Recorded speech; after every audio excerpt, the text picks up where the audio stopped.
I know a lot of them are like within the city more or less, but any of the outside entities, they're following through with all No, of they're them. doing good.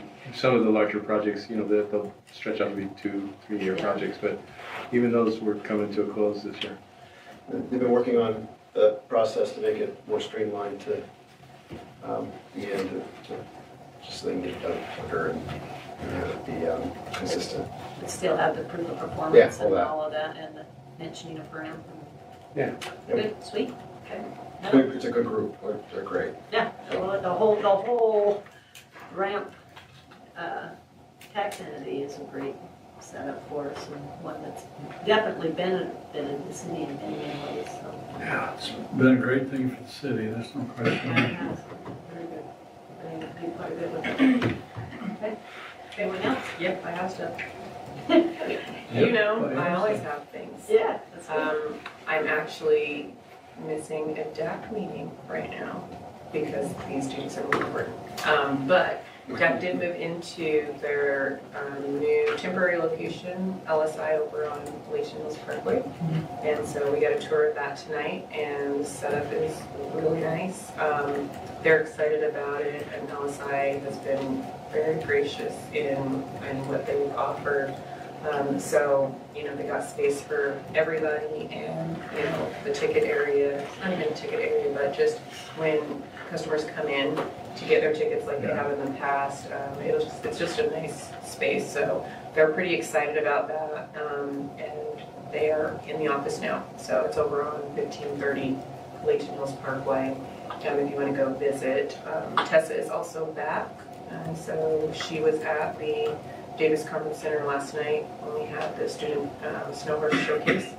So she's back, and we have some things coming up, but just wanted to give you guys that heads up.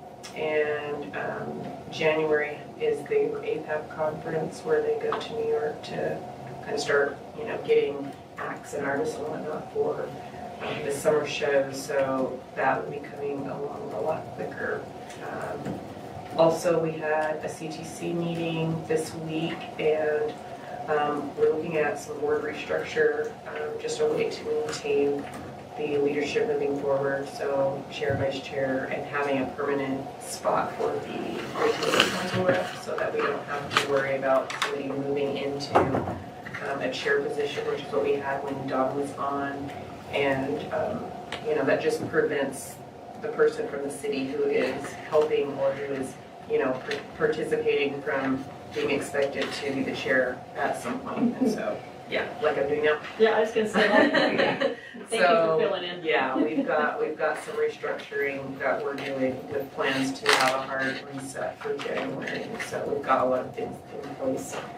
And then just a reminder, before the end of the year at some point, I would like for the council to kind of review what we can do, if anything, for OPA regarding the summer show that they would like to do in the amphitheater.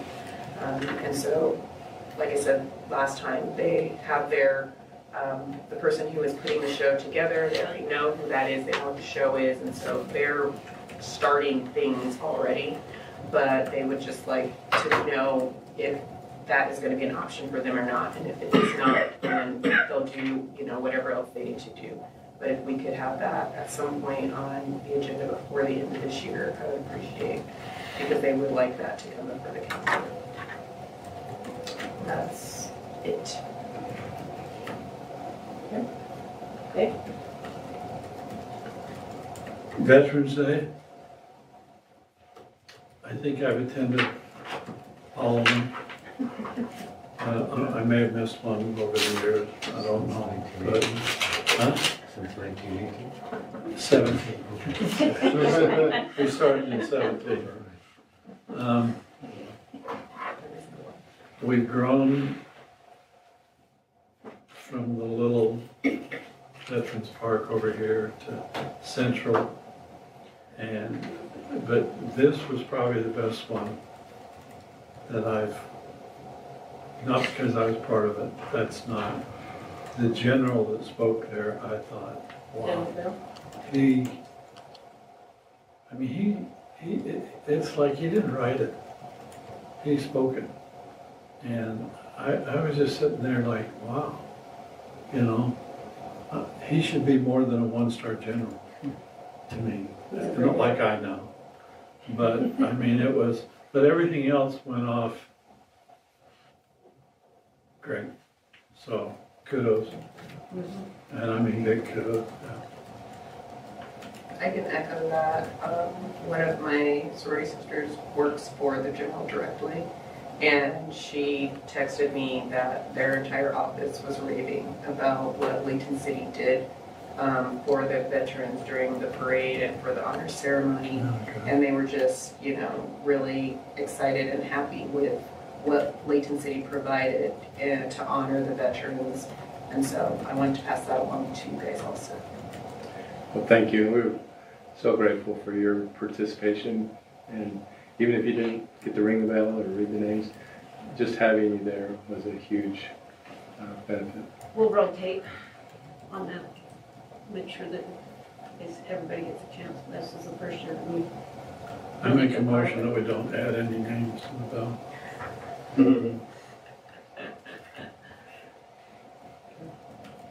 No, it was I thought it was very well done. You know, I know that Parks and Rec works right alongside with Dennis Hallen and all the VBA members, and they did a great job organizing, and actually got a good variety of entries. Yes. I thought it was very well, you know, a good mix, and each year you see more and more people along the route. So I think our mission is to be able to feel that route one of these days. I think we can get there, because I think word's spreading. Yeah.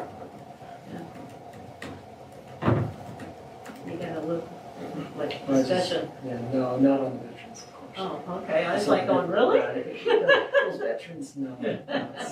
Something that you want to mention? Maybe tag team it. Well, there was just this, the league had provided some information as a part of their discussions with land use, kind of an audit situation. And one of the findings was Utah's local governments have also zoned for and entitled more than 190,000 housing units for which building permits have not been requested. So the idea that But they want to take our land use authority the away. idea that this is a city problem and that you know, we just are in the way of development. It's almost 250,000 entitled units. And 500,000 people, like you have Right. 3 people per house, 3 Yeah. point whatever per household. So we know there's significant like economic headwinds about why they're not doing it, but they need to start focusing on that maybe more so than trying to push us to make a bus. Do you approximately how many we have? About 2,000 2,000 of these right here. that are entitled but not being built. Yeah. So we went from 1,700, now we're up to 2,000. I remember 1,700 being the number before. Yeah, that's this year. Yeah. Yeah. Do you know how many, this is on the spot chat, so sorry, do you know how, what about 2,000 is multifamily? There are several hundred of those that are, but there's quite a few single family too. Yeah. And I'm lumping townhomes into that same multifamily category, but I'll just share this. Yeah. Share it with you. Thank you. Their response, their league's response. is that from Cam? Okay, yeah, that'd be great. Anyone else? I know in regards to real estate though, I mean, it's interesting because, I mean, we are getting pushed and saying that you don't have enough housing, and yet at the same time, nothing's selling, and there are listings out there, and prices are dropping. From what I understand, even in, well, I think in the state, it's like an 8% drop. I'm not Or sure. 4% drop.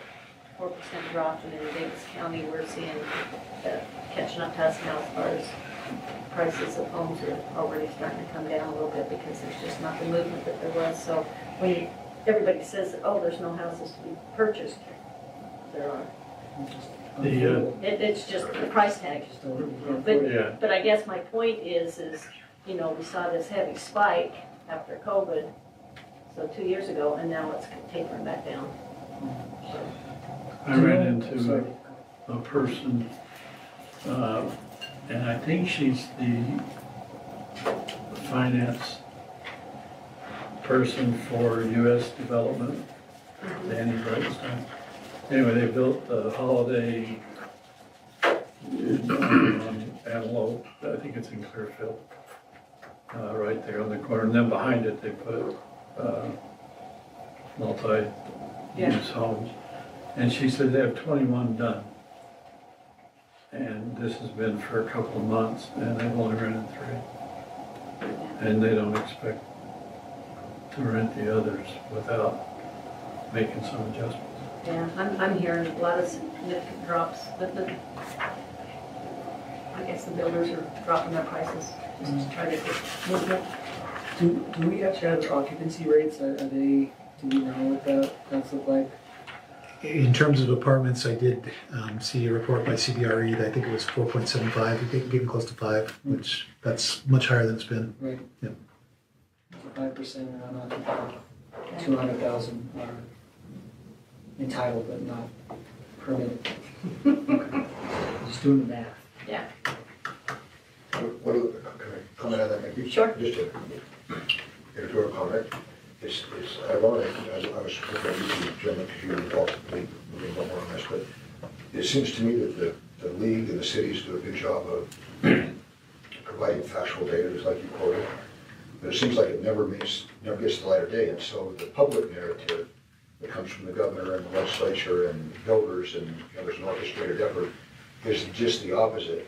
And yet the league does excellent work to gather information from the cities, but it never gets the daylight to challenge the presumption. So I think the public is left completely uneducated. All they hear is it's the city's fault and that there's a dearth of housing, or not enough housing, and we have all these crises. And yet this kind of information, which is factual, never gets put out there for people to even consider. Does that make sense? So, Sure it does. and I think that's part of the strategy, frankly. And not even an acknowledgement. And I don't even know if there's settings that are anything besides private discussions where the people who are making these other comments ever get challenged on that data. Or if they hear, nobody else knows about it. So that there's no accountability, I'm just editorializing, by a governor or a legislator to say, well, what about these numbers? How do you rectify what you just said, Mr. or Mrs. So-and-so, with the data that has come factually out of the cities? There's never a public accountability for that. Well, part of that is because many of us, at least, I don't know, I can't speak for elected officials all over the state, but we're not necessarily knocking down the doors of the media to provide comments for things. Yeah. And so when, these public comments are being made and the media is there watching and they're, writing a story or whatever, there isn't someone who's saying, oh, actually, this is really what's happening. And I know the league has their concerted effort to try and maintain the relationships that they have, to try and work things out a different way. So the league would not be, contacting the news to say, this is actually what it is, because that will affect, relationships moving forward. So it really takes, other groups, which again, the nature of what we do does not lead us to be inviting interest groups, for those types of things. There's no way for that to get out unless we're making statements about it. And there are certain cities who very much so are being discussed, but when it goes out broadly, it makes it seem as though it's every city in the state, which is definitely not the case. The only way to combat that is to make comments, Well, then to put it out, we have a website for some reason, I don't know why. But, that's where people seem to like to go to get information. And maybe puts some information out there that says what's going on. If we're afraid of the truth, then the hell with us.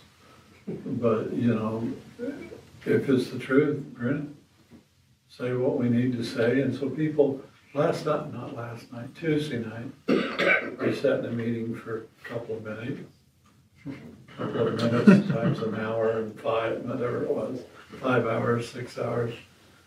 And one thing I heard, which was a little interesting, I heard a little bit before, was that it doesn't matter what we say. They're gonna do what they want anyway. They meaning, They meaning The the planning citizens? commission. Oh. Which would mean the city council, which would mean the city. Now, after it was done, the same little group that were talking talked again, and they all had their mouth open, saying, wow, I didn't realize, that could happen the way it did. And so, the information out there is, you got a red light, right? City has problems. I'll use that term instead of others, and that they're always for whatever, and we aren't. We try to do the things the best way we can. Sometimes that doesn't make people happy, sometimes it does. But I think the more we can share that's truthful, then at least when people make decisions, they can have something to make a decision about. And my point, I'm interjecting, and my point was not to be critical of anybody or anything, but it's just, it's interesting that I probably won't share this experience with personal, but in this context, but if you have bullies of whatever sort of variety, at some point, there has to be a collective standing up against it. Sure. And individually, you may not be able to do that, but collectively, you can, if to do nothing else than just communicate.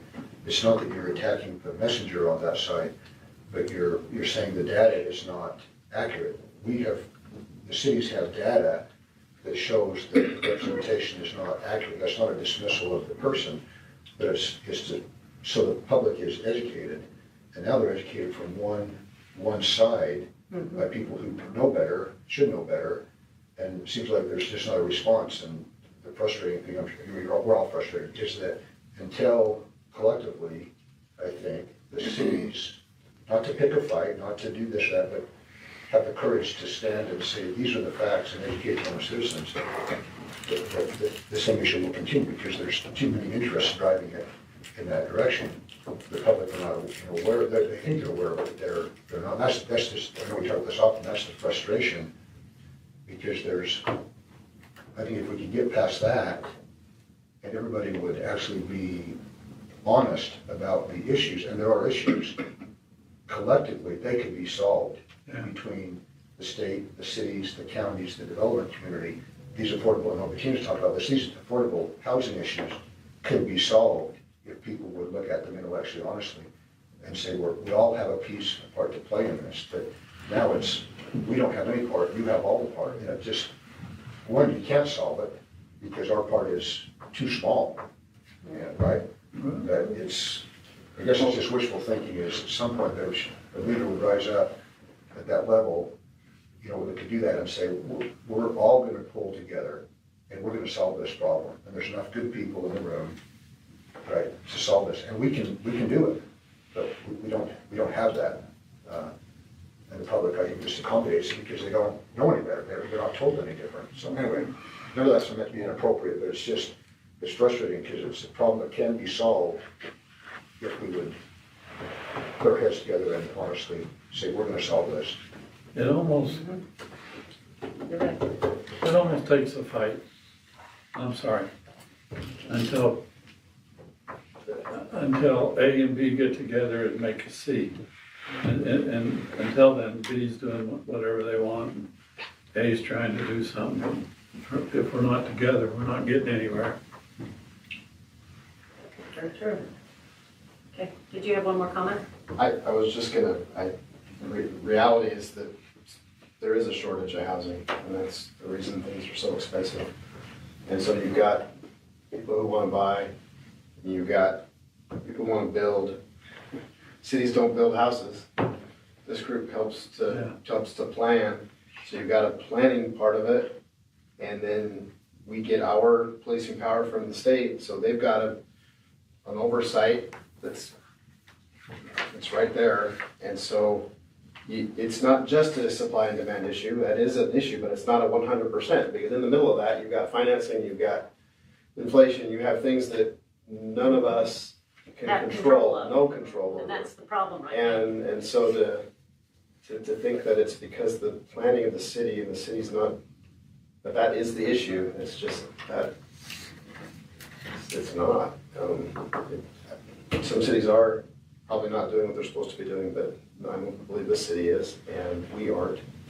And so, how do you incent developers to use 2,000 entitled lots, build something? Well, we're not gonna build anything if interest rates are where they are and no one's buying, so we're just gonna sit on it, which doesn't help. So forces are there that you can't force the market forces to make it worse.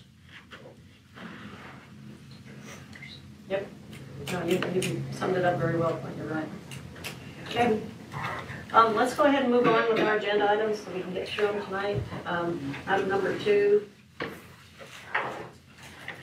Carl, you're going to present 2 and 3, right? Which is the interlocal agreement between Lake City and Clearfield for the 911 center. Yes. Or call processing, excuse me, not center. Dispatch. I better Dispatch control that. services. I retract that word. No worries, thank you. So maybe if you're, okay, so I'd just like to begin with an update on our other project that's been going on, the virtual consolidation. I know that was Yes. interest Yeah, to the Griffin council. County. So the agencies other than Layton and Clearfield went live on November 1st. And then we went live this last Tuesday on November 14th. So we now have the entire county on one CAD and RMS system for public safety. Yes. It is really working well.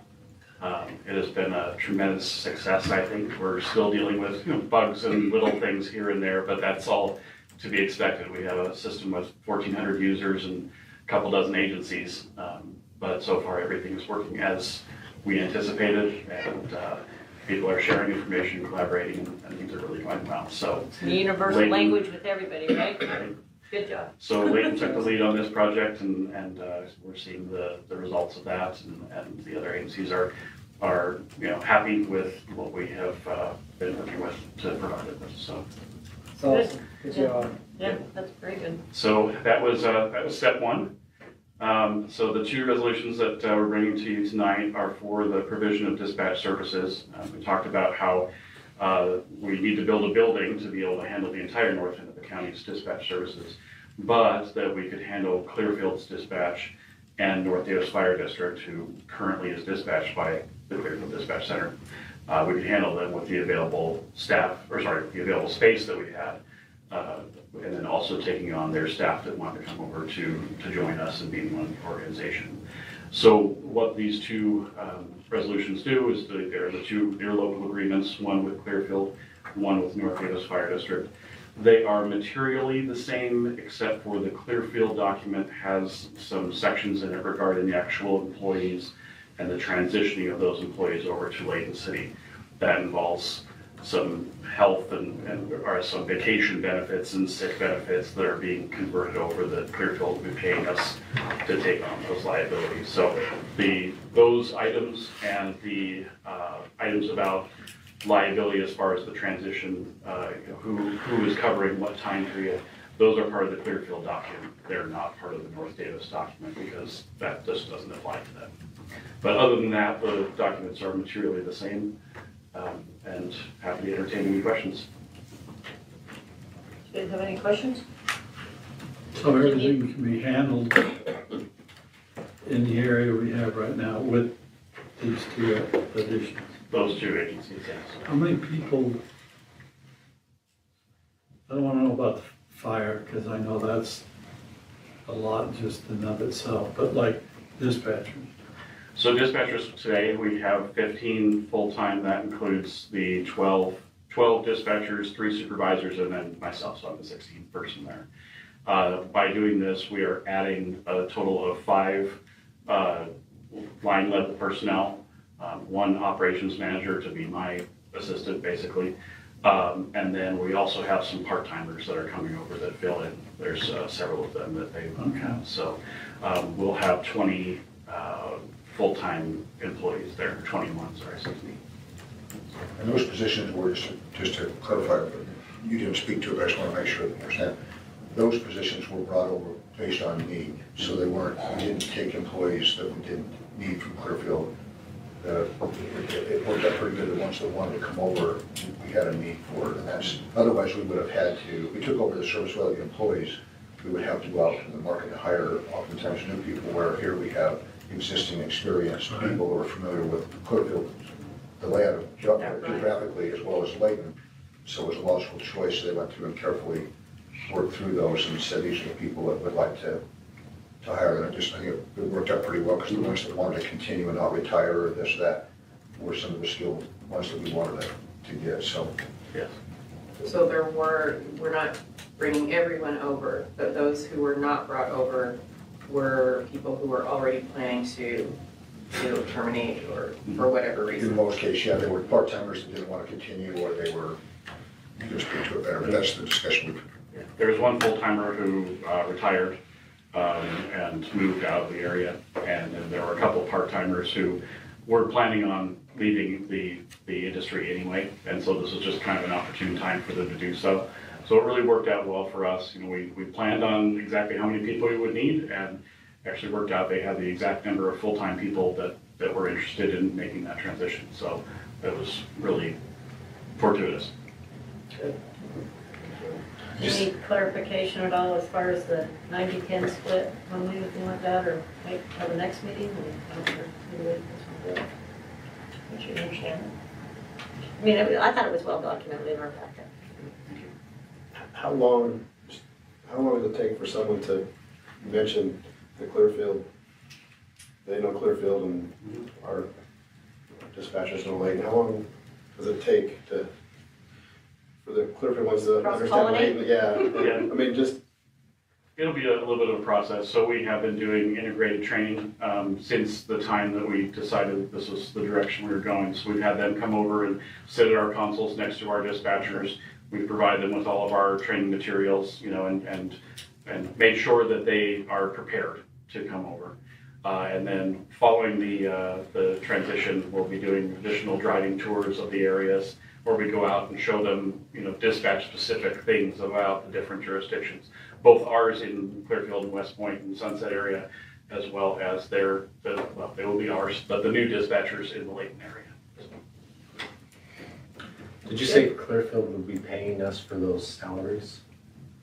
For there's an arrangement that Clearfield made with their employees, and we worked this out with our HR as well, that they would be able to bring over sick and vacation hours, but that Clearfield would be they would be paying Layton City for carrying that benefit across at their Layton rate of pay, so that we're not. But they're becoming Layton. Correct. They'll be Layton employees, yes.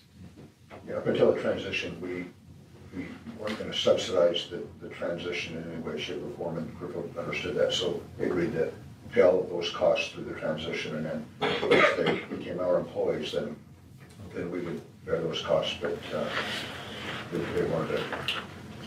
It was very good. The council was very supportive of we need to cover our responsibility, and then it'll become your responsibility.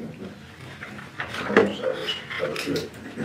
Very good. I thought the process, and very cooperative, very both politically and at staff level. The timeline of the new building? So we're working with our architects right now. We'll have the CMGC RFP out very soon. So we're still working towards that. We'll be breaking ground probably sometime in the spring. And it'll take about a year, 14, 15 months to actually complete that construction. So we're looking at probably late 2025 is a reasonable time for completion. Thanks. Okay, any other questions? So, is that kill two birds with one stone there? Is that what we just did? I mean, don't have any other questions with the fire side of it, right? And in the meeting, did you want me to present those together or separately? I mean, They need to be separately because they're They'll be separate. resolutions. So Yeah. so North Davis, you mentioned West Point, Sunset, where else is North Davis cover fire? They cover Clearfield, West Point, and Sunset. Okay. Now, just help me. We take employees from this area and we bring them into us, right? Yeah, employees that are currently working in Clearfield Dispatch. Okay, yeah, We because they're, transition, North Davis Fire doesn't dispatch them all, they're dispatched by Clearfield. okay, but now, today, they're here.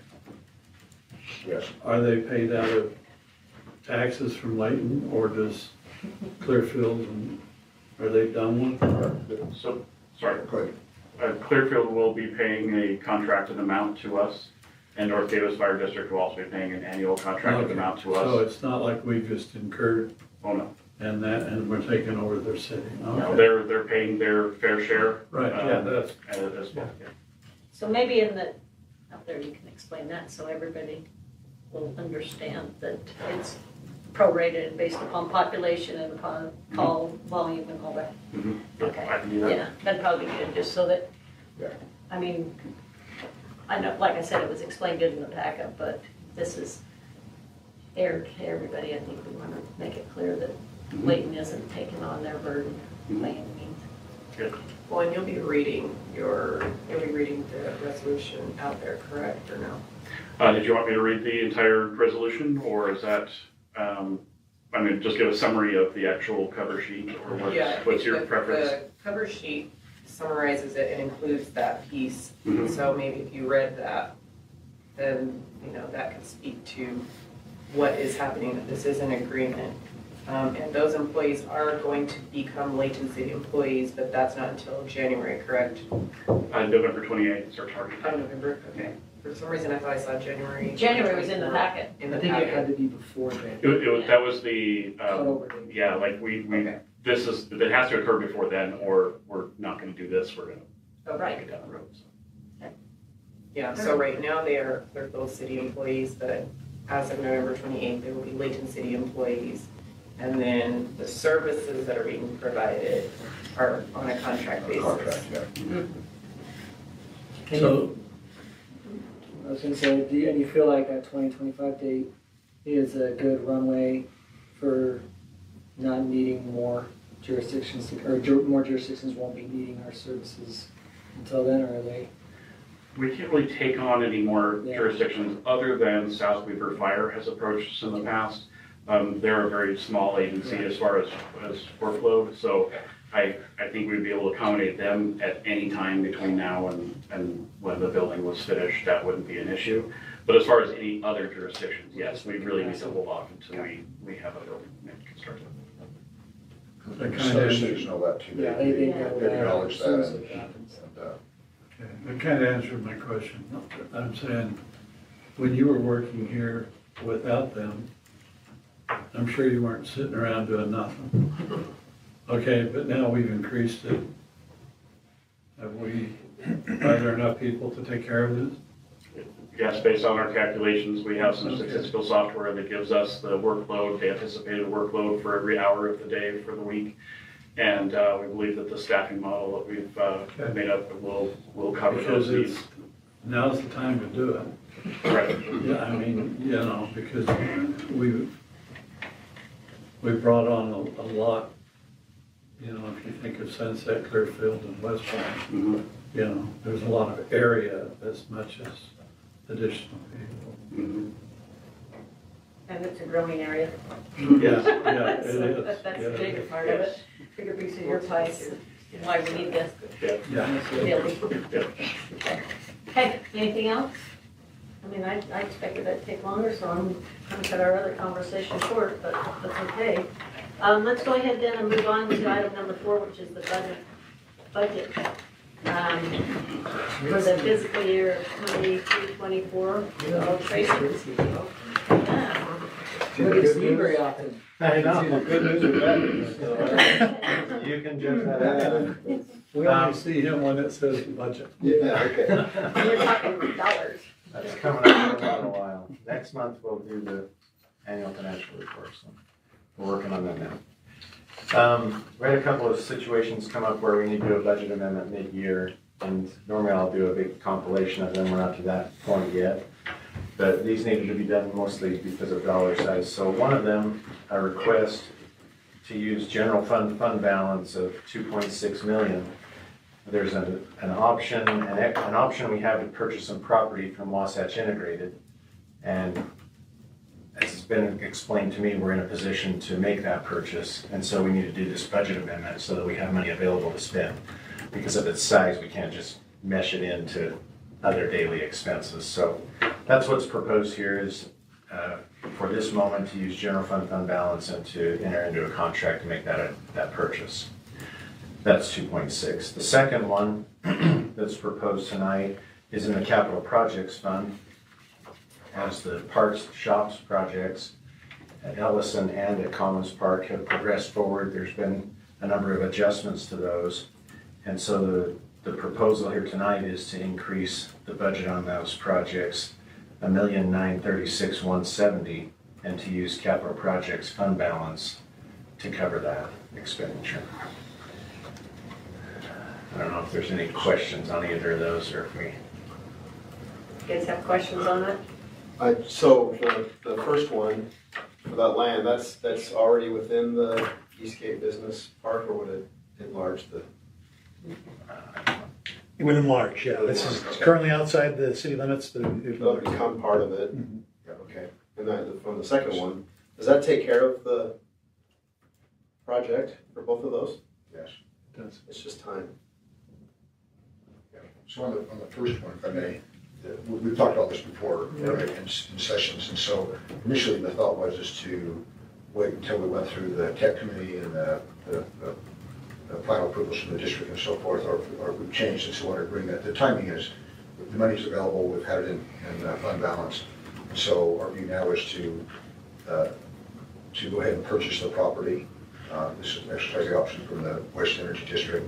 And so we have put together an option purchase agreement in order to send that to the district.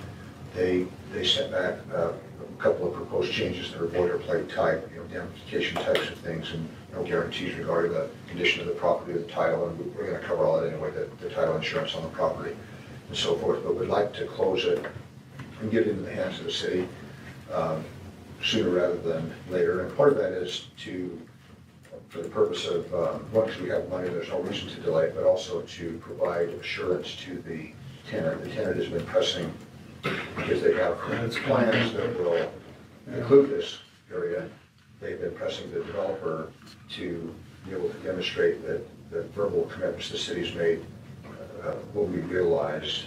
I'm saying that a little more direct than it really is, but that's an important thing because they have a long-term broad vision, big vision, of what can happen. These parcels are an important piece, and so as we talked with Chad and Lorna and myself talked with the developer, we decided there's no reason to wait. Let's go ahead and show through our actions that the city intends to do that. So the contract, the option agreement is between the city, not the RDA, but between the city and the district.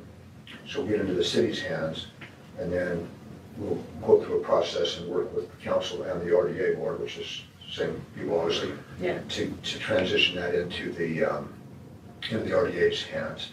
And then the RDA would sell, not give, would sell that property to the developer. And we'll work with you on appraisals and valuations, and of course you'll have to approve that, but we've had some very preliminary discussions, so it's not a contribution, it's a sale that will be well in excess, we're confident, of the option purchase price. There'll be some extra dollars there, and we'll have it in a different setting and discussion maybe about that and some of the discussions we've had with the district over the years. But anyway, it's very positive, but there's a series of dominoes that have to fall, and we felt like that we could move quickly on this one with your blessing, and that would send a strong signal up the chain, through the chain, that this is the city's intent on doing this. This is not something we want you to move forward, but hope we'll do so.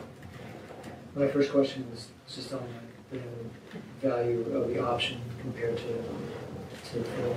Jen, did you mention this is outside city boundaries?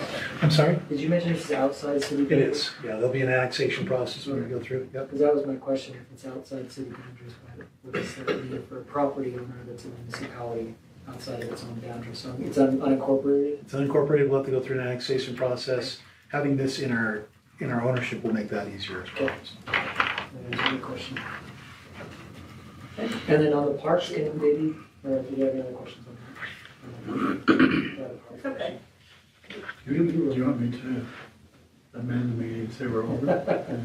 No, please, go ahead, proceed. So I was just gonna ask, can we get a little bit more information on what that's a pretty big dollar figure, because the one in the general fund from community development is really just paying money and then getting more back, whereas this one is, $2 million. Absolutely, I intended to do that, so, this is a big project, as you know, as we talked about it, it includes the construction of the new, we're well underway on this, and as was said, this is the final dollar amount to bring all that to fruition, both here at Commons and also out west at Ellison. One of the challenges, frankly, we've had, part of the reason for this, which is unfortunate, is the staff has worked very closely with a set of professional consultants, both on the architect side and on the cost estimating side. It has a contract for both of those services. The reality of the largest of the adjustment is a concern, and it basically stemmed from despite the efforts of our staff and the efforts of the architect, and continual inquiries about what are the estimates tracking inflationary pressures and supply chain issues, et cetera, between correct the date, between probably the 80% design completion stage when the numbers should be pretty locked in, and 80-85 versus 100. The estimator came back with significant change in what they thought the building was going to cost, which was a great concern to us. And so that's what's really driving this. We think the numbers are accurate in terms of what it does cost to build a building. There were questions asked through that process. Are you sure you're capturing what the real costs are because of the pressures? And there was repeated reassurances that they were being captured, but the reality is, in hindsight, they were not being captured. And so we were very surprised and had some, both internally and externally, some very direct conversations with this firm. There's not a dispute about that these numbers are factual. That's the positive news about it. But the fact that it was very much a surprise, we were expecting some, but nothing near this. The company, the principals of the company, we've had discussions with them, they acknowledge the lack of performance from we believe it's a narrow, very limited, specialized part of their company. They have agreed voluntarily to waive a little less than $100,000 in fees because of their concern about what this has done to the city in terms of planning anyway. But as we went back with their participation as well as the architects, everybody is in agreement that the numbers are accurate. This is what it's going to take to finish this project. So that's positive, and we're also glad we have the money. We carried, with your blessing, obviously we carried healthy reserves and we're able to make this adjustment. But it's atypical. We've never had one all the years I've been here that's this significant. But our view is, my view is, I should say, and staff agrees, of course, that guys, is that we're this far into the project. It's an important project. It's a priority project, and we need to, if the money's available, with your blessing, we need to just finish the project. And we've looked, Dave and his team have looked internally at this year's projects that are currently funded to see if any of those can be deferred to help put money toward this. And we've also, and so there's a couple $100,000 of money that's been made available will be shifted to help cover these costs and reduce the impact on the general fund. And then also, we've had discussions internally about looking at next year's proposed allocations, and there'll be some reductions in those in terms of what we present to you to help accommodate as well. It doesn't cover the entire gap, but it's a matter of priority. This is the priority project, which it is. From our perspective, it's been funded that way. Then if something gets pushed back, we'll push back other projects so as not to put other departments or priorities at risk, if that makes sense. But, so that's the bottom line of it. I think the company, we're not happy about the error. We do think that it was very limited to a specific person. And, but the company, I think, has stood, I guess, about as tall as they can with regard to saying, we feel terrible about this. This is not a track record. We called before and since. References and people that they've worked with and currently working with in terms of their ability to deliver on what they say in terms of construction, and every review virtually has been positive. So this appears to be an aberration, which sometimes happen, but we believe that we should go forward. This is an important project, and everybody's in agreement that if we decide, for example, one of the options that certainly could have been considered is to defer the project and not do it and re-go through the process again. Everybody's convinced it will be more expensive. There's no effort to save it, or to save money in it. All of the subcontractors have given bids, that they'll meet and live by. So we think that price is pretty well locked in. If we open the whole thing back up again, it'll be just a free for all. Anyway, probably too much said, but that's the context of it. It's not something we like, none of us, but it's, we're glad we have the reserves, and we think it's an important project, and we just need to bite the bullet and finish it and move on to other priorities. Alex, I can't remember what meeting it was, but we had another meeting where there was a postponement of some other parks projects. And I cannot recall right now. I'm looking for it and can't find it, but I'm just wondering if there were some other things that we postponed for another, I think it was for next year and maybe the year after. And I'm just trying to understand if there have been other things that were prioritized. And you just basically mentioned, right, that there are some other projects that are going to be postponed because, this is a large amount. Not that 300,000 or 200,000 is not a lot, but for a city budget, that's not as much as this is. So I'm just wondering, what those other projects were postponed for, because I cannot remember right now. And maybe I'm up in the night. Does anybody else remember when we did that? We postponed a couple of other projects. I can speak to that if you want. Yeah. Here we go first, those. So it was with regards to our Commons Park Pavilion project out there in the circle, and then Andy Adams Park. Both of those came in over budget, and we delayed the Commons pedestrian lighting project to help with the deficits that we have with those. Okay, so the Commons pedestrian lighting is pushed to, I believe it was next year's budget, if I recall correctly. And then a few of these other projects that you didn't name specifically, but those are being moved as well, correct? Yeah, in the current year, for example, there was $80,000 that was approved in this current budget to do an analysis of the tree condition in Commons Park, identify the trees that need to be taken down, et cetera, and give a professional estimate of the lifespan of some of these trees. And so we're in front of that. That's an example.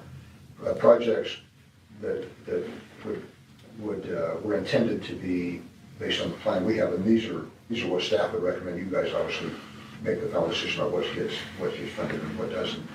But I think I mentioned before, we went through the Parks and Rec has gone through a detailed prioritization at the staff level, not at the decision-making level, across all their divisions. What is the priority? So we make sure that we're asking for the things that are of, from our perspective, greatest value, not just division by division, but overall across the city. And that is at the staff level, I've asked them to do that that forms the prioritization of our recommendations to you. Or it doesn't dictate it, but it informs it, if that's the case. So what we've done is we've looked at them, I'll sit down with them and we've looked at the projects that they anticipated, all other things being equal, it would be the priorities in terms of requests for funding in next year. And we've identified together that there are some of those that could be delayed again, so that they don't, they didn't cause it, but they don't involve an extra $2 million that gets pulled out of the budget pot, and then there's no recognition that they got extra money this year versus somebody else, right? So I don't want some other project outside of parks to be disadvantaged unless it's a priority overall across the city. Again, as an example, there's a couple of sidewalk replacement projects or improvement projects down at Ellison Park, walking sidewalks, and they were scheduled for, I think, repair. Repair and some replacement. $600,000, so something like that. It's not a crisis. There are some, we've grounded and done this. We want to end up replacing them all, but that's something we can push back from the staff. We can push back next year. Any big projects, and we've talked about the plaza out here, any of those big projects like that are not in those that we're talking about that we'll suggest get pushed back. They're things that if you cobble 4 or 5 together, you can come up with, $1 million, $1.2 million, something like that. And they're things that are not in a crisis position, and we feel like we can responsibly push them back. So that's the mindset. And my only other thing is, in working with this particular group, I know we know the name because we voted on a while back, Yeah. but what moving forward do you anticipate to put into place so that things like this, and you can't control what the market does, we just had that discussion, but along the way, you've been asking for information and it's been, oh yes, we got it, we're doing it, but turns out they were not. So what repercussions will there be moving forward? Are we adding something to the rubric that we use when we're asking, when we're taking in bids? Like what do we do, or what will staff do moving forward to kind of get a check on this? Because, this is a lot. Yeah, I think that in terms of process, I think we'll do essentially what we've tried to do before, but we'll have the understanding of knowing there's been an issue. Like I said, we've talked, our discussions have not been with the individual that made the errors. They have been with the principals of the company from the very, very top. So there's an awareness and a significant embarrassment on the part of the company for what has occurred. So we're confident that we have their attention. I don't think they did it intentionally, of course. It was a matter of overworked and distracted and a whole lot of other reasons. At least that's their articulation. But we went back and, as I said, talked with the architect and asked them with where they're at now, despite the mistake, the numbers they're proposing, we believe those are accurate. And literally everybody in every piece says these costs are legitimate. This isn't a situation where you're paying more than what you should for what you're getting. So we haven't tried to create another rubrics or some kind of thing other than the fact that we know this has been an issue and we'll be very vigilant in continuing to ask through the process, are these numbers good? The other thing that will happen shortly, the next step in the process, is to execute the part of the contract that generates a guaranteed maximum price. All of these efforts at the estimating and the architectural design is meant to lead to a guaranteed maximum price. We think we are there, and that's what this prices that we're talking about. So this company, if we choose to give them that, which we're recommending we do, the guaranteed maximum price, then that's what they will build this project for. Unless there are change orders that we specifically initiate or agree to, right? Other than that, they have to build it at that cost. So we think that will lock that in, because there's no additions to that unless we approve those through a specific process. Does that make sense? Change order. Yeah. So, and they have also understand you want to say something? Just to continue with what Alex has indicated, this point in the process is a key milestone. This is where we decide on that guaranteed maximum price. And it also, once we establish that and sign a contract, it changes the dynamics of how the process works. So instead of relying on them, suddenly we and the architect are in charge of the process, and they are working for us. And so if there is a change order, typically it is started by the architect, and he will come to us and say, is this something you want to entertain or not? You know, we can get blue paint cheaper than white. Do you want to look at blue? That's the type of discussion. You know, some of them may be larger, but we suddenly find ourselves where we're in the driver's seat, whereas up to now we've been depending on them to take us through this process. And so it changes drastically. Couple questions, more questions, I guess. If this hadn't happened, let's just say it's whatever, would we still be having the same conversation if it was 1.4 or 1.2 or 1 point? It was part of the process. Is this part of the process? I mean, we would have had a budget amendment tonight? Well, it would have fallen under the estimate. It's still been under the, but this guaranteed price, that would, I'm sorry. I guess I'm just confused about the process then. So If we were already going that way, going to do that, then. I'm not sure I understand your question exactly, but let me try to guess an answer. I think, and maybe see if I get close to what you're asking. If, I think from my perspective, which I think is the reality, is this is not an error on their part that is costing us more money than the project. If that person would have done their job appropriately, we would have known this number months ago. The number would still be the same, but it wouldn't be a last minute surprise to us, right? We'd still at some point would have had to come to you because we had initially, when we started the project and set the budget aside, we were in that $8 million, $9 million range. So that's what we're saying, the numbers are legitimate. The timing of the news is what's so alarming, is how you can get that far through the project when most of the design's been done and then drop this on us. And that's where the frustration and the upsetness is on our part, because it's a total surprise. But the number, we think, again, is the same as it otherwise would have been. So tonight is to, okay, yeah, we all agree that these are the numbers, then let's get it done so that it's done. Right. So it doesn't change again, or something else doesn't happen. Right. What they've represented, you correct me if I'm mistaken, but what they've represented, because we've asked that very question, how do we know this won't happen again? Now, again, you've got the principals of the company that have the reputations on the line and have communicated to us this will not happen again. But they also have contracts with subs, so they have locked down, or in the process of locking down, all of the prices contractually with their subs, and those are not going to change. And that's why there's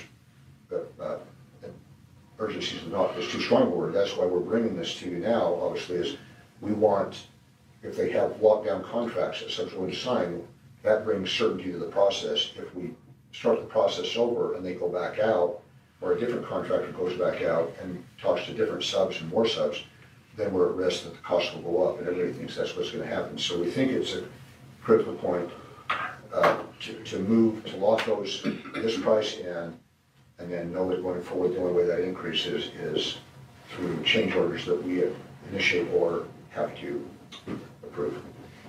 Does that answer your question? And we specifically went back to the architect and asked them to look again at their drawings and the relationship and make sure that the drawings they feel are complete and to the point that they can move forward without a lot of change orders.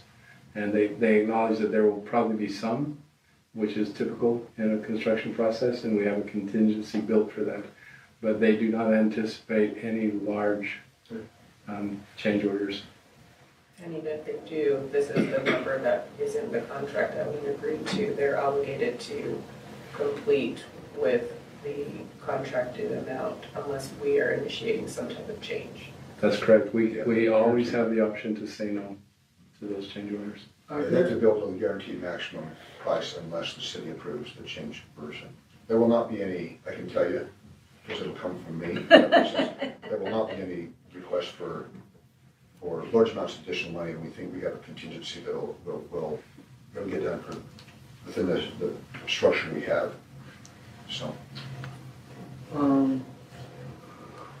Mostly because we've never had to deal with this before, so excuse if this is not a well-informed question, but are there alternative sources for this revenue that aren't from the general fund?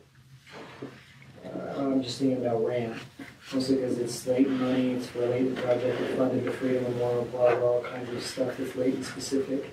And I know that's based on an advisory commission that we fund and they're funded for this. I'm just curious if there's an alternative way to pay for a recreation project with recreation money instead of the general fund. This is operation and maintenance, isn't it? Primarily, which doesn't fall into the rent category?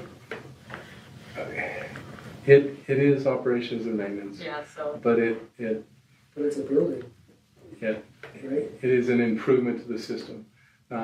The ramp funds, they could assist, but there's not a depth like we have in the Yeah, I city's mean, fund balance. It's like 2.4 million was the full ramp to 2023.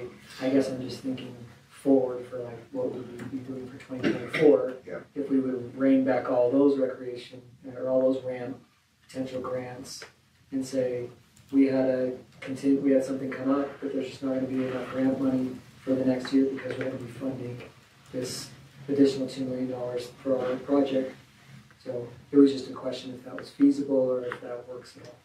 Yeah, I don't, this is my opinion, but I don't disagree with the idea, and so what, but I think, we haven't talked about that, but what I thought about, because one of the first things I was, when we go to get this, and we make this up and what pots we have available, but we talked about impact fees, and there's some limitations on those, but I think as far as RAM, I think what we would do, what I felt like, is rather than trying to do that now midstream where you have a commission that's went through it and been very deliberative and, we want to be supportive of them, you guys have been very supportive of that process, is that would be, let's pay the money, get the project going, and then as we look at subsequent years, that may be an opportunity for other projects that otherwise would have come out of the general fund that maybe we could ask for ramp funding, but not now. It's a surprise to them. We'll go back and say we're changing it, but just to look and see if those projects otherwise we would have funded by general fund that qualify for ramp could be built in. So potentially utilizing more heavier projects that are Layton specific with our own projects on them instead of funding, things for other outside entities because we're trying to make the money for the recreation fund. So in effect, it would have the same outcome. It would just be more longer term. Right, that makes sense. Yeah, but of course, we'll bring all that to you and we'll have an internal discussion before we come to you, but then you'll be able to be the deciding body of if we've achieved the proper balance and prioritization. And we think there's a way to do it. Like I said, I'm glad we have the resources. If we were in a situation where we don't, then this would give it a greater dilemma, but it's not, we don't like it. It's atypical, but. And mostly because, I respect the RAM Commission's work and I also respect the process, but in the end, we make the final decisions anyway. So I want to respect the process, but I also, in the end, we're the elected officials. So, if we feel that the money needs to be spent elsewhere, we had a situation with one of the RAM Commissions a while ago that were kind of mad at us for doing something because they said that was their role. And we're like, well, yeah, that's your role, but we get to spend taxpayer money. That's what we're elected to do. And so I don't want to step on toes, but that's kind of they're an advisory commission. Like they have no binding effect on us. And I feel bad in some regards for parks because I don't necessarily want Dave and his staff to feel like they, because of the errors of some third-party individual that they have to, postpone bunch of stuff down the road. So if there's a way, if this is the way you're recommending, if there's a way for us to be more maybe on the ramp moving forward and fund a bunch of the Parks and Rec stuff from ramp so that they don't have to feel like they're the ones that get their hair cut because of an error that was made by someone that wasn't them. And then their budget gets affected for 5 years because of going over budget on something that they didn't go over budget on, that somebody didn't make a good cost assessment. So I just don't want it to have like cascading effects on the park's ability to All right. in the future. Okay. Good enough on that discussion, because we still have another item to go over. I'm sure we'll close for a minute, so I'll make sure you guys are good right now. I'll tell you. I would. Yeah, it is. It's unfortunate that something like that happens, but find the best solution. Thank you. So thanks, you guys. Okay, I need a motion to go into a closed door meeting. So moved. Second. Sorry. Okay, it's been moved and seconded to go into closed door meeting. Where's our techie guy? Oh, yeah. I had been sitting downstairs to open the door, but.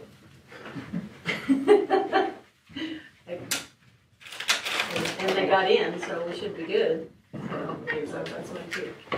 Close the door. Somebody else needed the room downstairs and they couldn't get in. I'm sorry, I missed, did you make a motion? Tyson made the motion. Who was this? Yeah, we got shut Oh, off. Dave seconded it. Okay. All right.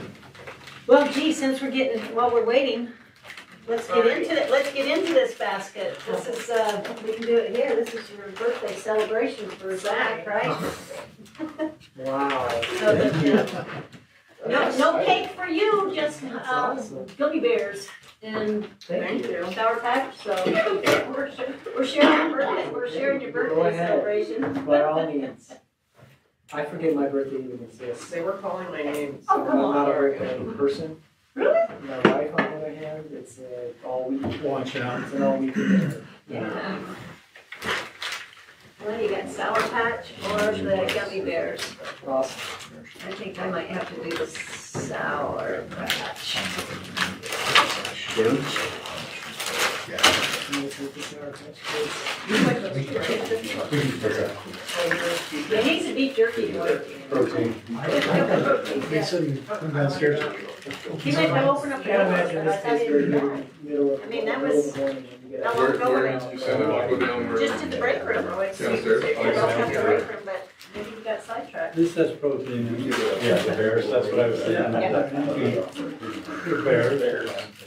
So while we're waiting for that, then, even though we're not going in closed door meeting yet, we need to, I guess, reopen up, so, or stay open, so that, let's, do an update on Highway 89. I know that, Got a hold of him, he said he's gonna get it turned off, so, Okay. but it looks like it's still.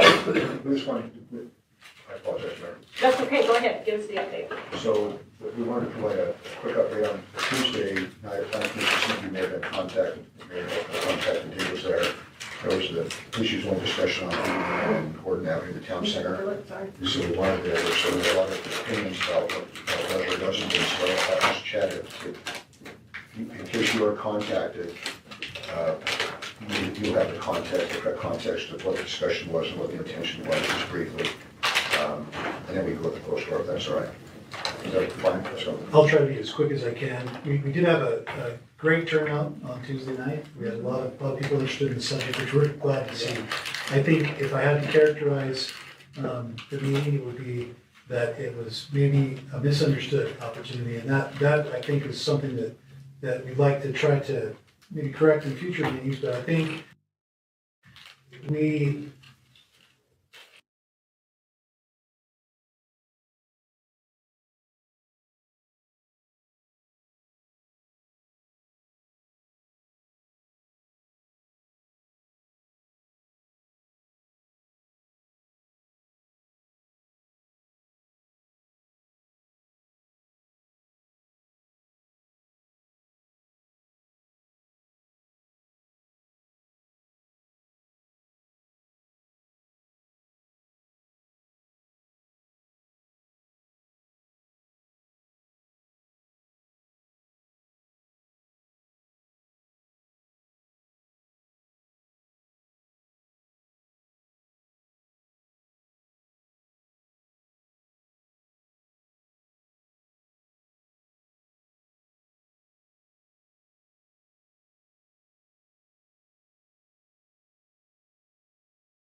have agreed voluntarily to waive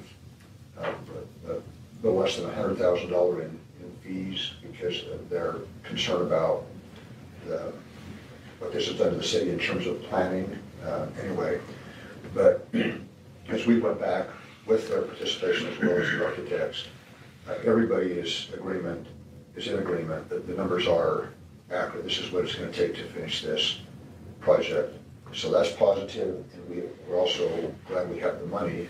We carried, with your blessing, obviously, we carried healthy reserves and we're able to make this adjustment. But it's atypical. We've never had one all the years I've been here that's this significant. But our view is, the staff, my view is, I should say, and the staff agrees, of course, that Dave knows best, is that we're this far into the project. It's an important project. It's a priority project, and we need to, if the money's available, with your blessing, we need to just finish the project. And we've looked, Dave and his team have looked internally at this year's projects that are currently funded to see if any of those can be deferred to help put money toward this. And so there's a couple $100,000 of money that's been made available will be shifted to help cover these costs and reduce the impact on the general fund. And then also we've had discussions internally about looking at next year's proposed allocations, and there'll be some reductions in those in terms of what we present to you to help accommodate as well. It doesn't cover the entire gap, but it's a matter of priority. This is a priority project, which it is from our perspective. It's been funded that way. Then if something gets pushed back, we'll push back other projects so as not to put other departments or priorities at risk, if that makes sense. But, so that's the bottom line of it. I think the company, we're not happy about the error. We do think that it was very limited to a specific person, and but the company, I think, has stood, I guess, about as tall as they can with regard to saying we feel terrible about this. This is not our track record. We called before and since references and people that they've worked with and currently working with in terms of their ability to deliver on what they say in terms of construction, and every review virtually has been positive. So this appears to be an aberration, which sometimes happen, but we believe that we should go forward. This is an important project, and everybody's in agreement that if we decide, for example, one of the options that certainly could have been considered is to defer the project and not do it and re-go through the process again. Everybody's convinced it will be more expensive. There's no effort to save it, so, or to save money in it. All of the subcontractors have given bids, that they'll meet and live by. So we think that price is pretty well locked in. If we open the whole thing back up again, it'll be just a free for all. Anyway, probably too much said, but that's the context of it. It's not something we like, none of us, but it's, we're glad we have the reserves, and we think it's an important project, and we just need to bite the bullet and finish it and move on to other priorities.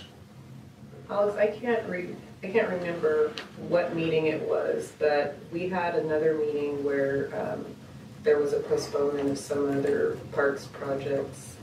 And I cannot recall right now. I'm looking for it and can't find it, but I'm just wondering, there were some other things that we postponed for another, I think it was for next year and maybe the year after. And I'm just trying to understand if there have been other things that were prioritized. And you just basically mentioned, right, that there are some other projects that are going to be postponed because, I mean, this is a large amount. Not that 300,000 or 200,000 is not a lot, but for a city budget, that's not as much as this is. So I'm just wondering, what those other projects were postponed for, because I cannot remember right now. And maybe I'm up in the night. Does anybody else remember when we did that? We postponed a couple of other projects. I can speak to that if you want. Yeah. So it was with regards to our Commons Park Pavilion project out there in the circle, and then Andy Adams Park. Both of those came in over budget, and we delayed the Commons pedestrian lighting project to help with the deficits that we have with those. Okay, so the Commons pedestrian lighting is pushed to, I believe it was next year's budget, if I recall correctly. And then a few of these other projects that you didn't name specifically, but those are being moved as well, correct? Yeah, in the current year, for example, there was $80,000 that was approved in this current budget to do a analysis of the tree condition in Commons Park, identify the trees that need to be taken down, et cetera, and make give a professional estimate of the lifespan of some of these trees. And so we're in front of that. That's an example. Projects that were intended to be based on the plan we have, and these are what staff would recommend. You guys obviously make the final decision about what gets funded and what doesn't. But I think I mentioned before, we went through the Parks and Rec has went through a detailed prioritization at the staff level, not at the decision-making level, across all their divisions. What is the priority? So we make sure that we're asking for the things that are of, from our perspective, greatest value, not just division by division, but overall across the city. And that is at the staff level. I've asked them to do that that forms the prioritization of our recommendations to you. Or it doesn't dictate it, but it informs it, if that's the case. So what we've done is we've looked at I sit down with them and we've looked at the projects that they anticipated, all other things being equal, it would be the priorities in terms of requests for funding in next year. And we've identified together that there are some of those that could be delayed again, so that they don't, they didn't cause it, but they don't fall with an extra $2 million that gets pulled out of the budget pot, and then there's no recognition that they got extra money this year versus somebody else, right? So I don't want some other project outside of parks to be disadvantaged unless it's a priority overall across the city. Again, as an example, there's a couple of sidewalk replacement projects or improvement projects down at Ellison Park. Walking sidewalks, and they were scheduled for, I think, repair. Repair and some replacement. $600,000. So something like that it's not a crisis. There are some, we've ground it and done this. We want to end up replacing them all, but that's something we can push back from the staff. We can push back next year. Any big projects, and we talked about the plaza out here, any of those big projects like that are not in those that we're talking about that we'll suggest get pushed back. They're things that if you couple 4 or 5 together, you can come up with, $1 million, $1.2 million, something like that. And they're things that are not in a crisis position, and we feel like we can responsibly push them back. So that's the mindset.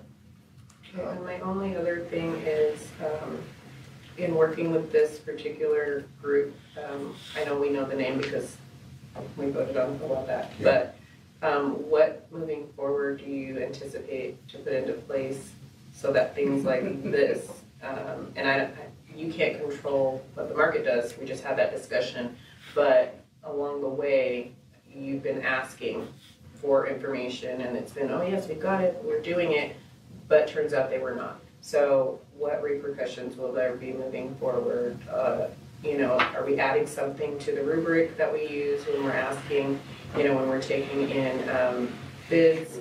Like what do we do, or what will staff do moving forward to kind of get a check on this? Because, this is a lot of money. Yeah, I think that in terms of process, I think we'll do essentially what we've tried to do before, but we'll have the understanding of knowing there's been an issue. We've talked, our discussions have not been with the individual that made the errors. They have been with the principals of the company to the very, very top. So there's an awareness and a significant embarrassment on the part of the company for what has occurred. So we're confident that we have their attention. I don't think they did it intentionally, of course. It was a matter of overworked and distracted, a whole lot of other reasons. At least that's their articulation.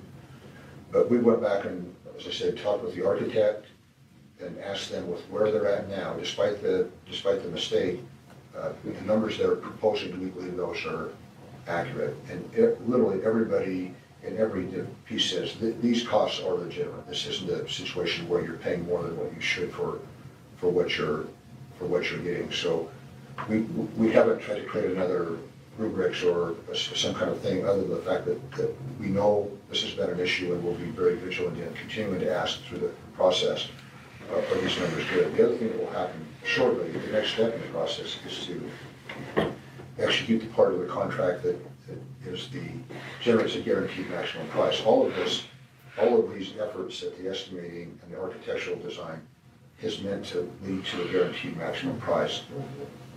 We think we are there, and that's what this prices that we're talking about. So this company, if we choose to give them that, which we're recommending we do,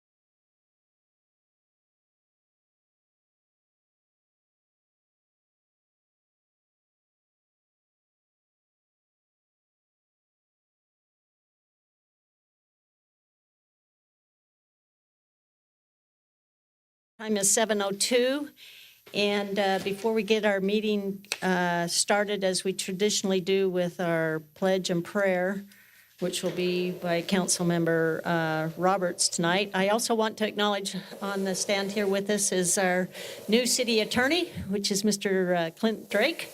He's replaced Gary Crane, so Clint, welcome to the team. Thank you. Okay. With that, I'll go ahead and turn the time over to Tyson to conduct our opening ceremony. First, I'll offer a prayer and then invite everyone to join me in the pledge. Our dear Heavenly Father, we are grateful for this opportunity to gather together tonight to conduct the business of this great city. We're grateful for our opportunity to live here and work and recreate here. Grateful for all of our blessings, Father, the freedoms that we enjoy, the health and strength that we enjoy. We're grateful for, again, this opportunity. We pray that Thou will watch over us this night and help us to make wise decisions with the citizens of this city in mind. We pray for these things in the name of Jesus Christ. Amen. Amen. Please rise. I pledge allegiance to the flag of the United States of America and to the republic for which it stands, one nation, under God, indivisible, with liberty and justice for all.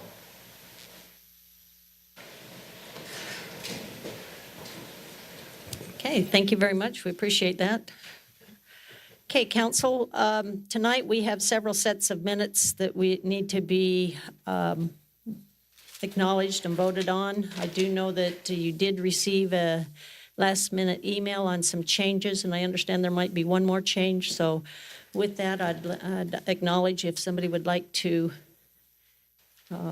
make a proposal on the minutes on acceptance with the number one, the correction that was sent out, but then in addition, a change to a verbiage on attendance, correct?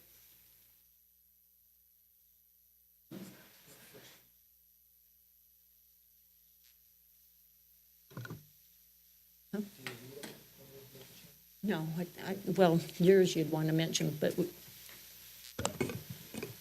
ahead. Can I just make a correction to the minutes on August 1st, 2023 to mark myself as excused?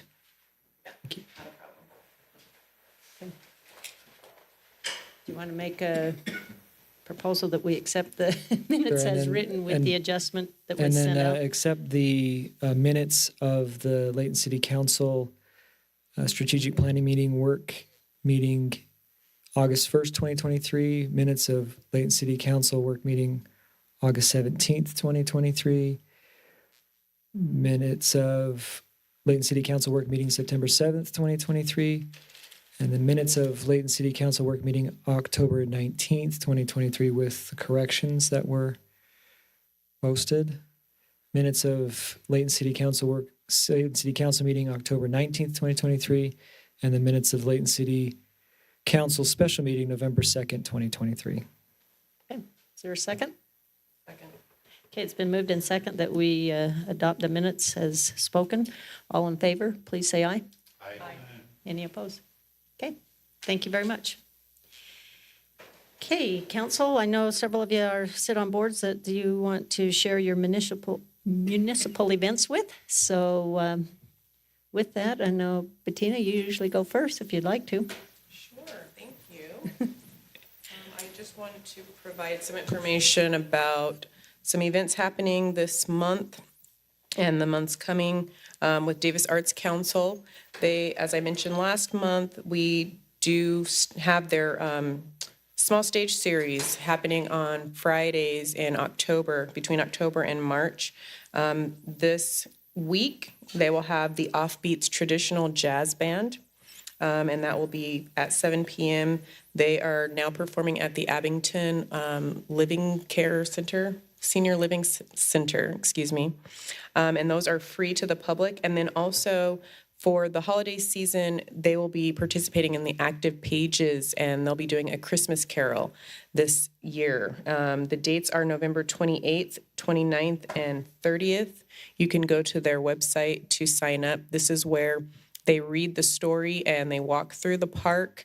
There is one session for people who have mobility issues, and at the end of this session, they give a book to all of the children, so I encourage you to go online, sign up for that. And then also with On Pitch Performing Arts, that's the local arts group in the city that does stage plays and whatnot. Councilmember Morris and I had an opportunity to participate as guests in one of their productions last month, and that was a riot. But they do have a funny show that they do every year around this time, December 1st through the 9th, and it is called A Tuna Christmas. It's a two-man show, and it is hilarious and ridiculous all at the same time. But if you would like to see that, it's $12 per person, and you can go to onpitchperformingarts.com to get tickets to that. Thank you. Okay, very good. Councilman Thank you, Roberts? Mayor. The Parks Department has been working very hard preparing our Commons Park for the holiday season as well. The lights before Christmas coming soon. Starting this coming Monday night, November 20th, 6 p.m. we'll start in the Layton High Auditorium, where we'll have some elementary school choirs perform a few songs, and then we will move over to the Commons Park, where we will do the countdown to the lighting ceremony, always a fun event. Then after that evening, the lights will be open through December 31st, 5 p.m. to 11 p.m. I assume there will be hot chocolate sold There will be. on weekends, or Actually, this year, the Rotary decided to sell chocolate pretty much every night except for Sunday. And with addition to that, they will be offering train rides that you can purchase. And they'll have a combo special where you can do the churro, chocolate, and a train ride. okay. Also, hay rides on select evenings. December 6th, isn't it? Okay, December 6th. I don't have that. Yeah. Correct. Okay. December 6th. Which on that night, then, there will be no train for sure. Okay. All right. So come out and enjoy the lights. Look forward to seeing a good group here this Monday night. Okay. Along those same lines, with the holiday actually starting Sunday, so the 19th this month, over at Layton High is the interfaith concert that will be taking place. So you'll be able to come and really hear some beautiful angelic music by all the different faiths throughout our city. And so I believe that one starts at 7 p.m. and the doors will open at 6:15, and it's first come, first serve on the seats. So you do not need a ticket. And again, that's at Layton High this Sunday night. Okay. Did anybody else have anything? Mr. Thomas? Just a note that on the 20th, the Cocoa Shack will be open, but the train won't be there on the 20th. Okay. This Monday. This coming Monday? Yeah, and then afterwards it'll start. Okay, that's a good point. Okay. Mayor, may I just say one thing? We mentioned in the work meeting, but just wanted to give a shout out to our Parks and Rec and in conjunction with the Vietnam Veterans of America for our Veterans Parade and Honor Ceremony that we had this past weekend. Mm-hmm. The turnout was amazing, and the ceremony, the parade, everything was just lovely. We were blessed with a beautiful day, and everything was just really nice. So I just wanted to give a shout out to Parks and Rec for all the work that they did, and just for the city for coming out and supporting our veterans.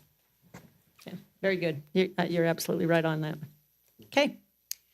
There's no more announcements then. We'll go ahead and move on to item number 4, which is our citizens' comment portion of our meeting. So if anyone here would like to address the council, you're more than welcome to. You can come up to either side here of the podium and state your name and address for the record. And please keep in mind that the council is here to listen at this time. We do not engage in a dialogue nor any type of action, but we certainly want to hear from our citizens, and you're welcome to step up. Okay. Seeing that no one needs to address the council, we'll go ahead and move on to our consent items tonight. We have a few of them here, so we'll start out with item number A, which Mr. Chad Wilkins is going to present, which is the appointment of Nick Mills to the Land Use Appeal Authority. Thank you, Mayor, Council. I was contemplating a joke about how our current Land Use Appeal Authority wouldn't return our phone calls, but the truth of the matter is that that's Clint. Clint, of course, is now our city attorney, which we're super excited about. Clint has been serving as our Land Use Appeal Authority for a number of years, and we appreciate that. He's done a great job. It's a position that's not used often, but it is something that's very important to have. We are recommending that Nick Mills, who is currently serving as city attorney in Kaysville City, be appointed to fill that position as Land Use Appeal Authority. That would be this position would consider any appeals of administrative land use decisions, and also any type of variance or exceptions to the code that's authorized by state law. So with that, staff is recommending approval of Resolution 2352, appointing Nick Mills as the Land Use Appeal Authority for Layton City. Okay. Any questions? Okay, very good. I failed to mention that our consent items that we can actually, we'll present all the items and then we'll be able to take one single action on them, and they're not acted upon individually. Can I ask a question, Mayor? Sure. Sorry, Chad, you said administrative actions. So if it's something that we've made a decision that could be outside of what we could have done by the law, then whoever the applicant is can appeal, and then that individual would look at the facts and the law, and that's right. Yeah, so this isn't legislative; it's administrative. Yeah, legislative items would go to a different appeal process, but this would be for any administrative, for example, any administrative item. We rarely get appeals of administrative actions, but if there was an appeal, that would go first to the Land Use Authority for some of our administrative items. Others, it's different in the code for different things, but most of those, and I could pull that list if you'd like, but most of our administrative decisions would go to that Land Use Appeal Authority first before going to other steps. So, thanks. Yep. Okay. Good question. Okay, we'll go on to item number B, which is an acceptance of a proposal for interlocal agreement with Layton City and Clearfield City. And Carl will be presenting item number B, as well as he'll stay up there and present item number C, which is pretty much the same thing, but with the Unified, or North Davis Fire District, sorry. So Carl, go ahead. Thank you, Mayor. Thank you, Council. So we're bringing before you Resolution 2349, which is to accept a proposal for an agreement between Layton City and Clearfield City for the provision of 911 services and dispatch services. Just a little bit of background on this. Layton City had ongoing discussions with many of the other civic leaders here in the north end of the county, And the Layton was chosen as the agency would be providing dispatch services to those North End agencies. After we finished talking about that process, Clearfield and North Davis Fire District approached us and asked whether we'd be willing to take on their dispatch services at this time before the building was built to accommodate the new dispatch center. So with consultation with all the other leaders in the north end of the county, we developed a formula for equitable distribution of those costs that were associated with providing dispatch services. That falls mainly into a couple different buckets. We have some revenue from the 911 fees that the city receives from the taxes that are collected on cell phone and landlines. And then we divided the remaining funds into two different buckets. One, which is based upon population, which accounts for 10% of the total. And then the other portion, the bulk of the portion at 90%, which is based upon call volume on a 3-year revolving scale.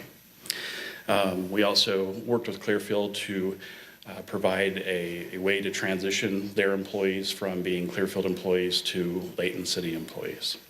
This agreement will benefit both jurisdictions in many different ways.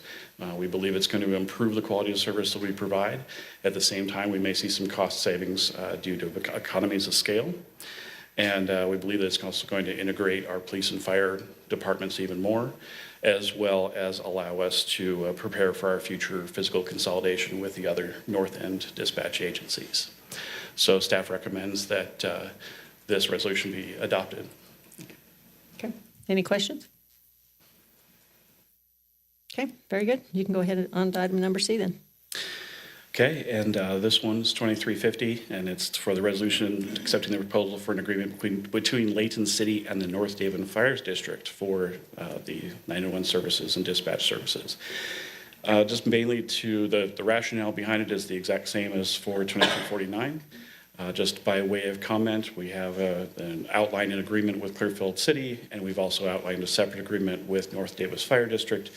The only difference is that the Clearfield agreement includes a lot of provisions regarding the transitioning of the Clearfield employees to Layton employees, where that is missing from the agreement with North Davis Fire District. Other than that, both agreements are materially the same. Okay, very good. Questions? Okay, thank you. We appreciate you presenting that. Thanks very much. Okay, we'll go on to our last item of our consent items, which is item number D, which is Public Treasure Investment Fund that Mr. Probert will Mayor, members of the council, I bring to you Resolution 23-51. Recently, as of yesterday, that is, a longtime city treasurer retired. And so this resolution authorizes individuals to access the Public Treasure Investment Fund. And so we need to add our newly sworn-in city treasurer to that list. So staff recommends the council adopt Resolution 2351. Do you want to say the name of who the new Christy Neal. Yeah. Thank you. Okay, any questions on this? Okay, thank you, Tracy. We appreciate that. Okay, council, I'll bring the consent items back to you to take action. And if you could, whoever's willing to make the motion, can you please state the resolution number as well? Madam Mayor, I make a motion that we approve or adopt the consent items. Item A, Resolution 2352. Item B, Resolution 2349. Item C, Resolution 2350. And item D, Resolution 2351. Okay. Is there a second? I second. Okay, it's been moved in second that we adopt the consent items as presented. All in favor, please say aye. Aye. Any opposed? Okay, thank you very much. That concludes our consent items. So now we'll go into item number 6, which is our public hearing portion of our meeting. So before we actually open up the public hearing, we're going to hear from our finance director, Mr. Tracy Probert, regarding an amendment to the budget. Mayor, members of the council, tonight we bring 2 amendments to our budget as mid-year amendments to the budget. It's proposed that we add $2.6 million to the community development budget for the purchase of property, as been discussed in an earlier meeting. And to fund that, we'll use fund balance out of the general fund. Also, it is proposed to increase the Parks Shops project by $1,936,170 and use capital projects fund balance in order to accommodate that project increase. I don't know if there are any questions related to that. Any questions? If not, I recommend we open the public hearing and then adopt the ordinance if you choose to. Thank you. Okay. One thing that's always nice to hear is that we've gone over this in the work meeting. So a lot of the questions that we've had, we've answered in the work meeting. So it's not like we're sitting up here like going, yeah, fine, you know. So anyway, sorry to make you come back. Yeah, no, this agenda item was on the work meeting agenda also. Yeah, it was, and that's what I mean. Would We you- had a lot of the questions were answered at the work meeting. Okay. Dave, would you like to make a motion to open the public hearing, though? And in doing so, I'd like to make a motion that we open a public hearing. Okay, thank you very much. Okay, the public hearing is now open, so anyone who wishes to address the council, you're more than welcome to at this time. Again, state your name and address for the record. Okay, seeing that there's no public comment at this portion, I'll bring it back to the council to take action. I need first off for you to close the public hearing and then to make a motion regarding the ordinance 23-25.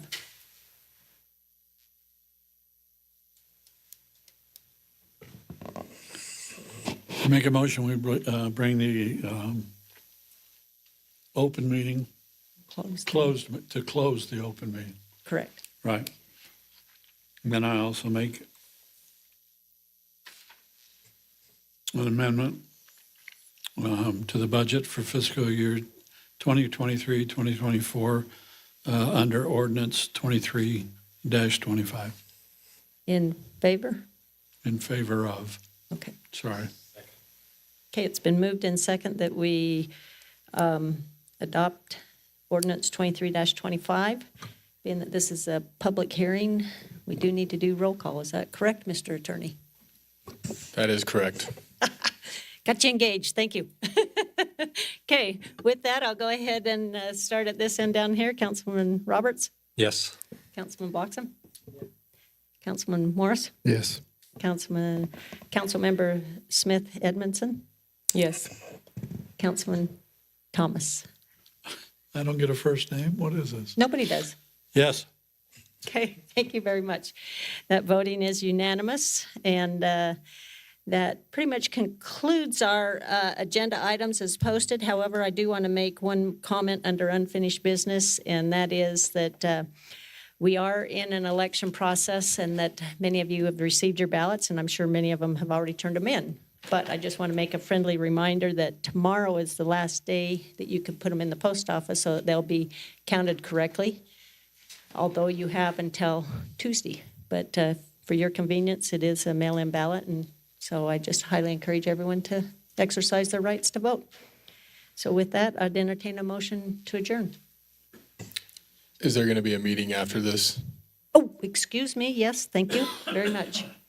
Okay, so as discussed earlier, I do need a motion to adjourn the council meeting. However, we do need to go back into a regular work meeting along with a closed-door meeting. So would somebody like to make that motion?